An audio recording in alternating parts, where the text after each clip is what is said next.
What's up, guys? In my last podcast episode, me and James were talking about how reality is a dream. And I was telling him, like, you need to look more into this Toltec worldview. I've already gifted him a book, trying to put him on, but even our friends don't listen to the truest things that we tell them sometimes. So I wanted to read literally chapter one of the Four Agreements, chapter one of the most basic book in the entire Toltec library, so to speak. And I'm just going to hop right into it. Domestication and dream of the planet. What you are seeing and hearing right now is nothing but a dream. You are dreaming right now in this moment. You are dreaming with the brain awake.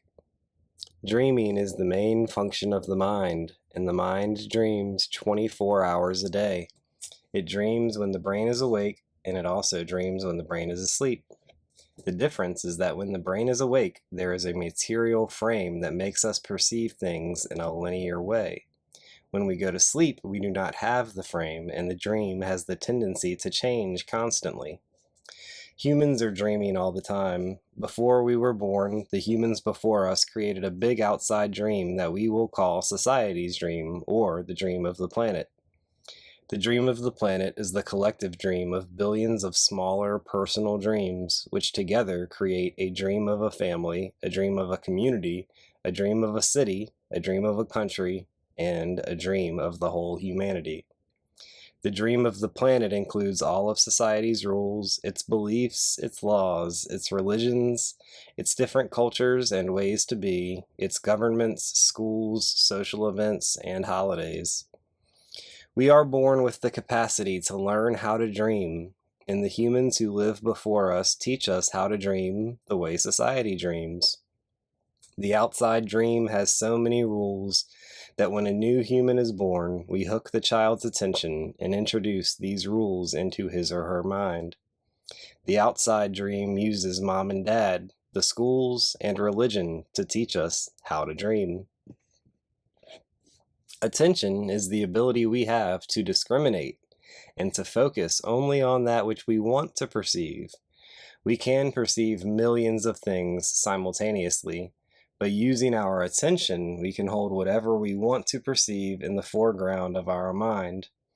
The adults around us hooked our attention and put information into our minds through repetition. That is the way we learned everything we know. By using our attention, we learned a whole reality, a whole dream. We learned how to behave in society, what to believe and what not to believe, what is acceptable and what is not acceptable, what is good and what is bad, what is beautiful and what is ugly, what is right and what is wrong. It was all there already, all that knowledge, all those rules and concepts about how to behave in the world. When you went to school, you sat in a little chair and put your attention on what the teacher was teaching you. When you went to church, you put your attention on what the priest or minister was telling you. It is the same dynamic with mom and dad, brothers and sisters. They were all trying to hook your attention. We also learn to hook the attention of other humans, and we develop a need for attention, which can become very competitive. Children compete for the attention of their parents, their teachers, their friends. Look at me, look at what I'm doing. Hey, I'm here. The need for attention becomes very strong and continues into adulthood. The outside dream hooks our attention and teaches us what to believe, beginning with the language that we speak. Language is the code for understanding and communication between humans. Every letter, every word in every language is an agreement. We call this a page in a book. The word page is an agreement that we understand.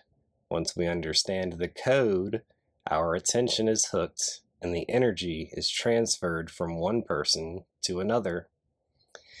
It was not your choice to speak English. You didn't choose your religion or your moral values. They were already there before you were born. We never had the opportunity to choose what to believe or what not to believe. We never even chose the smallest of these agreements. We didn't even choose our own name.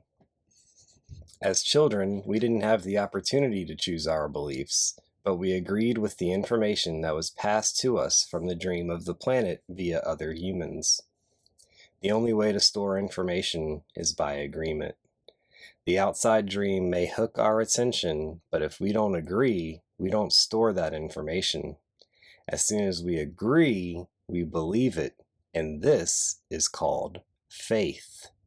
To have faith is to believe unconditionally. That's how we learn as children. Children believe everything adults say. We agree with them, and our faith is so strong that the belief systems controls our whole dream of life.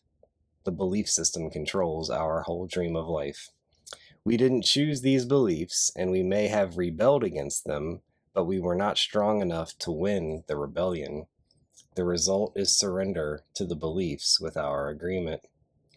I call this process the domestication of humans. And through this domestication, we learn how to live and how to dream. In human domestication, the information from the outside dream is conveyed to the inside dream, creating our whole belief system. First, the child is taught the names of things: mom, dad, milk, bottle. Day by day, at home, at school, at church, and from the television, we are told how to live, what kind of behavior is acceptable. The outside dream teaches us how to be a human. We have a whole concept of what a woman is and what a man is, and we also learn to judge. We judge ourselves, judge other people, judge the neighbors. Children are domesticated the same way that we domesticate a dog, a cat, or any other animal. In order to teach a dog, we punish the dog and we give it rewards. We train our children, whom we love so much, the same way that we train any domesticated animal, with a system of punishment and reward. We are told, "You're a good boy," or "You're a good girl," when we do what mom and dad want us to do. When we don't, we're a bad girl or a bad boy. When we went against the rules, we were punished, and when we went along with the rules, we got a reward. We were punished many times a day, and we were also rewarded many times a day. Soon we became afraid of being punished and also afraid of not receiving the reward. The reward is the attention that we got from our parents or from other people like siblings, teachers, and friends. We soon develop a need to hook other people's attention in order to get the reward. The reward feels good, and we keep doing what others want us to do in order to get the reward.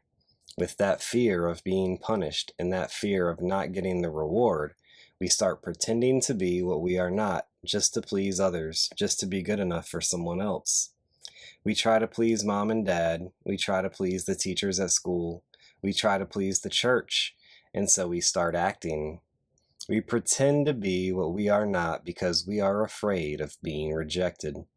The fear of being rejected becomes the fear of not being good enough. Eventually, we become someone that we are not.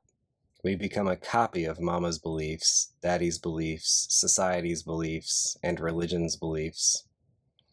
All our normal tendencies are lost in the process of domestication. And when we are old enough for our mind to understand, we learn the word no. The adults say, "Don't do this and don't do that." We rebel and say, "No." We rebel because we are defending our freedom. We want to be ourselves, but we are very little, and the adults are big and strong. After a certain time, we are afraid because we know that every time we do something wrong, we're going to be punished. The domestication is so strong that at a certain point in our lives, we no longer need anyone to domesticate us. We don't need mom or dad, the school, or the church to domesticate us. We are so well trained that we are our own domesticator. We are an auto-domesticated animal. We can now domesticate ourselves according to the same belief system we were given and using the same system of punishment and reward. We punish ourselves when we don't follow the rules according to our belief system. We reward ourselves when we are the good boy or the good girl. The belief system is like a book of law that rules our mind. Without question, whatever is in that book of law is our truth. We base all of our judgments according to the book of law, even if these judgments go against our own inner nature. Even moral laws like the 10 Commandments are programmed into our mind in the process of domestication. One by one, all these agreements go into the book of law, and these agreements rule our dream. There is something in our minds that judges everybody and everything, including the weather, the dog, the cat, everything.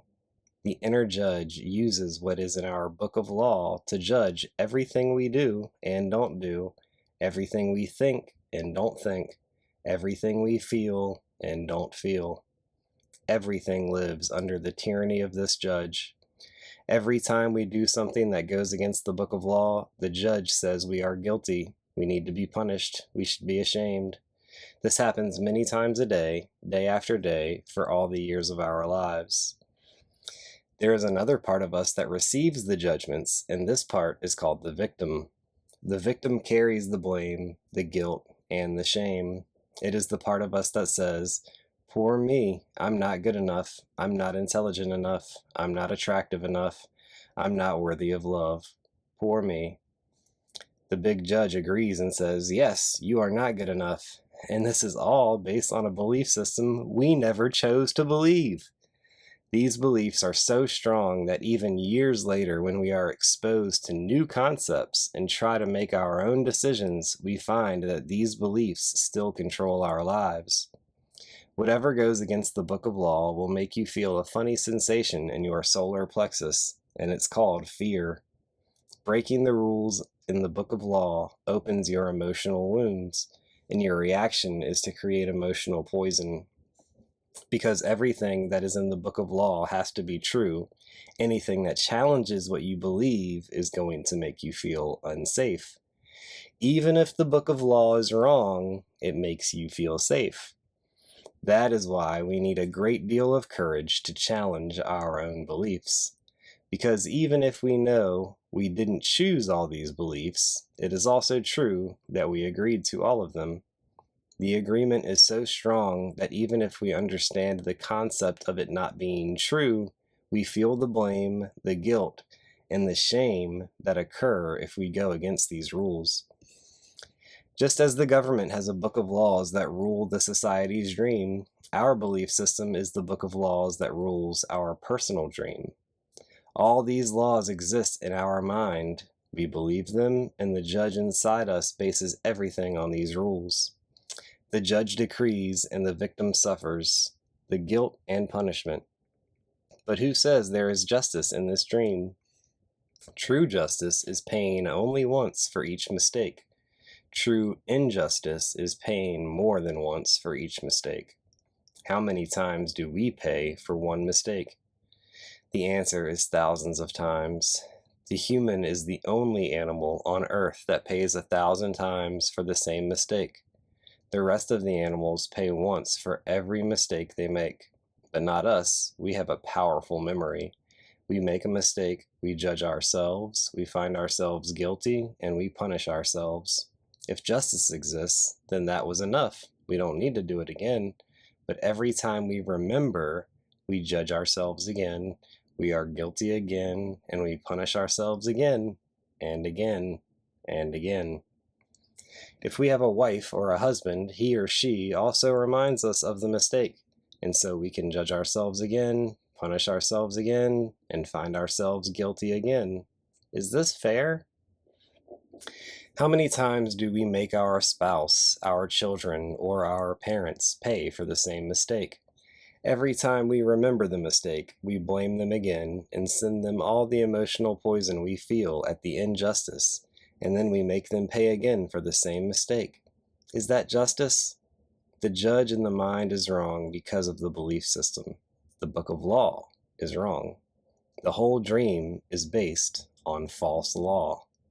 95% of the beliefs we have stored in our minds are nothing but lies, and we suffer because we believe all these lies. In the dream of the planet, it is normal for humans to suffer, to live in fear, and to create emotional dramas. The outside dream is not a pleasant dream. It is a dream of violence, a dream of fear, a dream of war, a dream of injustice. The personal dream of humans will vary, but globally, it is mostly a nightmare. If we look at human society, we see a place so difficult to live in because it is ruled by fear. Throughout the world, we see human suffering, anger, revenge, addictions, violence in the street, and tremendous injustice. It may exist at different levels in different countries around the world, but fear is controlling the outside dream.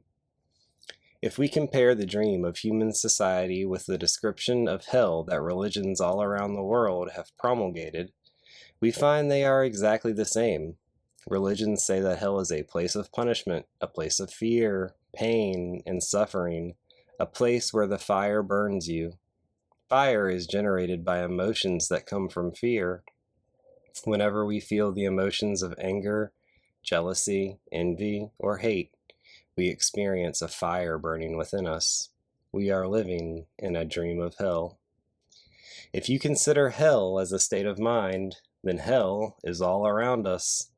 Others may warn us that if we don't do what they say we should do, we will go to hell. Bad news. We are already in hell, including the people who tell us that. No human can condemn another to hell because we are already there. Others can put us in a deeper hell, true, but only if we allow this to happen, through agreement. Every human has his or her own personal dream, and just like the society dream, it is often ruled by fear. We learn to dream hell in our own life, in our personal dream. The same fears manifest in different ways for each person, of course, but we experience anger, jealousy, hate, envy, and other negative emotions. Our personal dream can also become an ongoing nightmare where we suffer and live in a state of fear. But we don't need to dream a nightmare. It is possible to enjoy a pleasant dream. All of humanity is searching for truth, justice, and beauty. We are on an eternal search for the truth because we only believe in the lies we have stored in our mind. We are searching for justice because in the belief system we have, there is no justice. We search for beauty because it doesn't matter how beautiful someone is. We don't believe that person has beauty. We keep searching and searching when everything is already within. There is no truth defined. Wherever we turn our heads, all we see is the truth. But with the agreements and beliefs we have stored in our mind, we have no eyes for this truth. We don't see the truth because we are blind. What blinds us are all those false beliefs we have in our mind. We have the need to be right and to make others wrong. We trust what we believe, and our beliefs set us up for suffering. It is as if we live in the middle of a fog that doesn't let us see any further than our own nose. We live in a fog that is not even real. This fog is a dream, your personal dream of life, what you believe, all the concepts you have about what you are, all the agreements you have made with others, with yourself, and even with God, or life, or love, all different symbols pointing to the same thing, reality, truth. It's 5 symbols right there. God, life, love, reality, truth, all the same thing. Your whole mind is a fog, which the Toltecs called a mitote. Your mind is a dream where a thousand people talk at the same time and nobody understands each other. This is the condition of the human mind, a big mitote. And with that big mitote, you cannot see what you really are.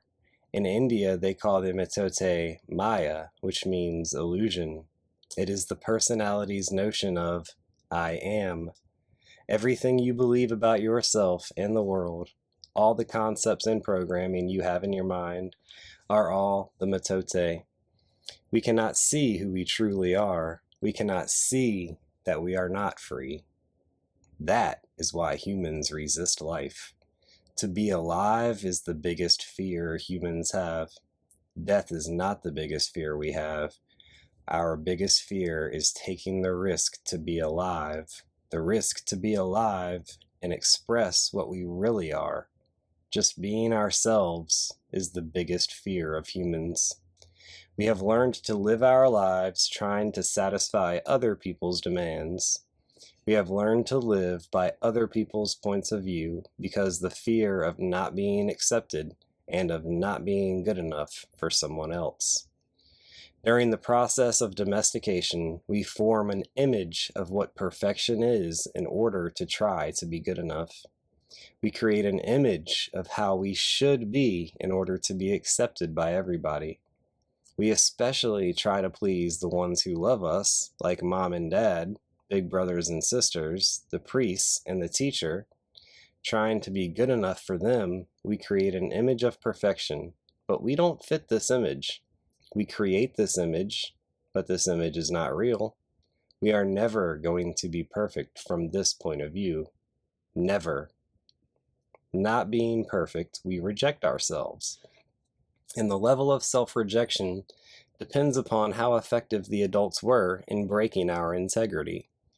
After domestication, it is no longer about being good enough for anybody else. We are not good enough for ourselves because we don't fit with our own image of perfection. We cannot forgive ourselves for not being what we wish to be, or rather what we believe we should be. We cannot forgive ourselves for not being perfect. We know we are not what we believe we are supposed to be, and so we feel false, frustrated, and dishonest. We try to hide ourselves, and we pretend to be what we are not. The result is that we feel unauthentic and wear social masks to keep others from noticing this. We are so afraid that somebody else will notice that we are not what we pretend to be. We judge others according to our image of perfection as well, and naturally, they fall short of our expectations. We dishonor ourselves just to please other people. We even do harm to our physical bodies just to be accepted by others. You see teenagers taking drugs just to avoid being rejected by other teenagers. They are not aware that the problem is that they don't accept themselves. They reject themselves because they are not what they pretend to be. They wish to be a certain way, but they are not, and for this they carry shame and guilt.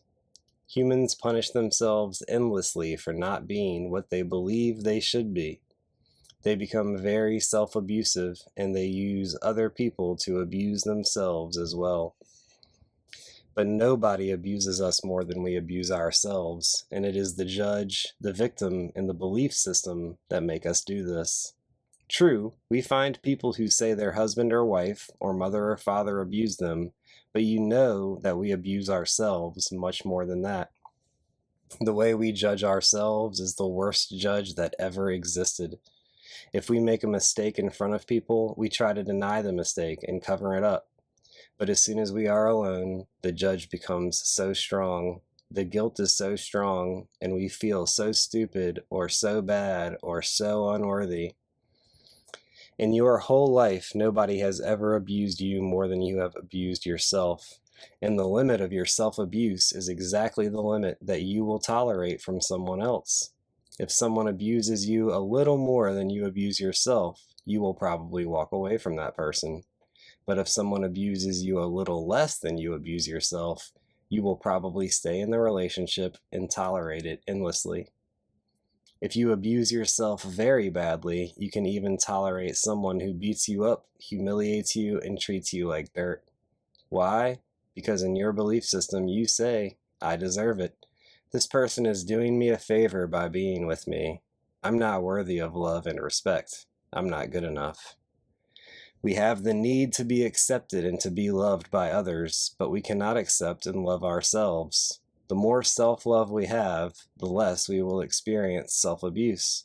Self-abuse comes from self-rejection, and self-rejection comes from having an image of what it means to be perfect and never measuring up to that ideal.